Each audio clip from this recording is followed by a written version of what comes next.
Hello guys, welcome back to my channel Aman जैकियंस। तो guys, ये हिंदी का पार्ट 5 वीडियो है। माइनर सब्जेक्ट जिनको माइनर में हिंदी मिला है वे इस वीडियो को ज़रूर से देखें, ठीक है। इसमें कुछ लगभग 16 या 15 क्वेश्चन हैं जो ब्रह्मास्त्र की तरह आपके एग्ज़ाम में काम करेंगे।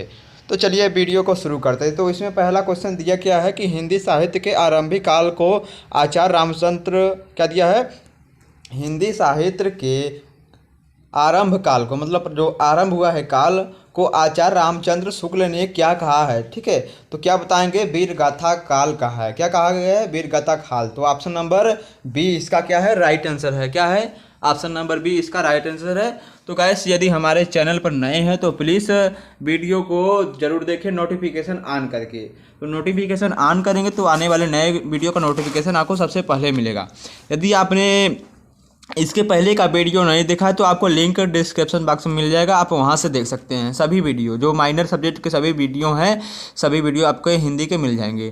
तो चलिए अगले क्वेश्चन की बात कर लेते हैं हम कि वीर गाथा काल का दिया है। वीर गाथा काल का कवि नहीं है। इनमें से मतलब जो चारों ऑप्शन दिए गए हैं इनमें से वीर गाथा काल का कवि कौन सा नहीं है, नामदेव सिंह नहीं है। ऑप्शन नंबर बी क्या है, नामदेव सिंह वीर गाथा काल के कवि नहीं है।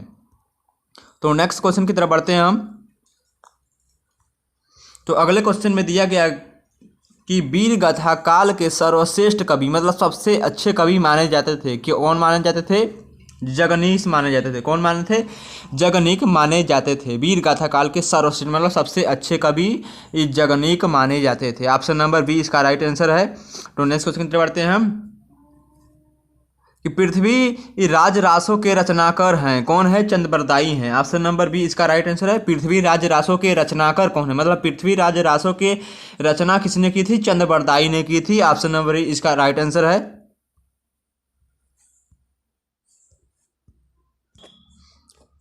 तो नेक्स्ट क्वेश्चन में दिया गया है कि हमारा कबीरदास की भाषा क्या थी। तो गाइस, इसके पहले वाली वीडियो में भी देखिए 2 बार क्वेश्चन को रिपीट किया गया है कबीरदास की भाषा के बारे में। तो कबीरदास की भाषा सदुक्कड़ी थी। क्या थी, सदुक्कड़ी। ऑप्शन नंबर सी इसका राइट आंसर है। तो ये इंपॉर्टेंट क्वेश्चन है।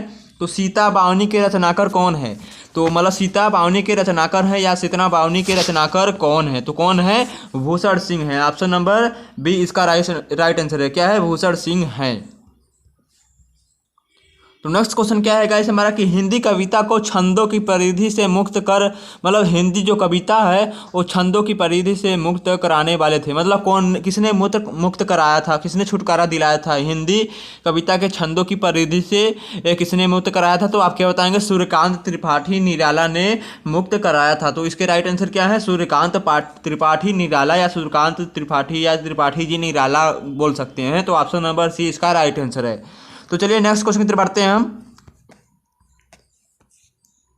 तो हमारे अगले क्वेश्चन में दिया क्या गया है कि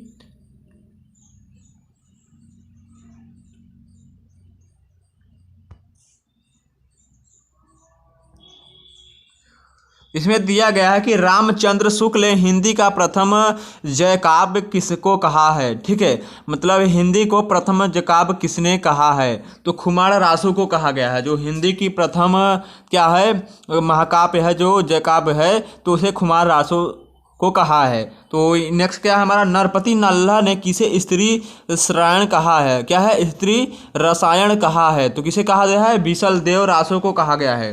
नरपति नल्ला ने किसे स्त्री रसायन कहा है, बीसल देव रासो को कहा है। ऑप्शन नंबर इसमें नहीं दिया गया है, ऑप्शन नहीं दिया गया है, बीसल देव रासो है। तो अगले क्वेश्चन क्या है हमारे कि रामचंद्र शुक्ल किसको छंदों का अजावधर, ठीक है, मतलब छंदों का अजावघर कहा है, जिसमें मतलब छंदों की जो इसमें मतलब भंडार मिलता है। तो रामचंद्र शुक्ल ने किसको छंदों का भंडार कहा है या छंदों का अजावघर कहा है, तो पृथ्वीराज रासो को कहा गया है। जो पृथ्वीराज रासो हैं वो अपने कविता और रचना में छंद का बहुत ही ज़्यादा प्रयोग किए हैं। तो नेक्स्ट का है हमारा नामवर सिंह, क्या दिया है, नामवर सिंह को किसको छपरा का राजा कहा है। नामवर सिंह ने किसको छपरा का, मतलब छपरा बिहार, मतलब नामवर सिंह ने किसको छपरा का राजा कहा है, किंग कहा है, तो चंद्रबरदाई को कहा है। ऑप्शन नंबर नहीं दिया है इसमें, तो आंसर क्या होगा, चंद्रबरदाई को कहा है। तो अगले क्वेश्चन की तरफ बढ़ते हैं हम दिया है कि डॉक्टर दशरथ शर्मा ने किसे बृहद महाभारत कहा है। तो पृथ्वीराज रासो को बृहद महाभारत कहा है।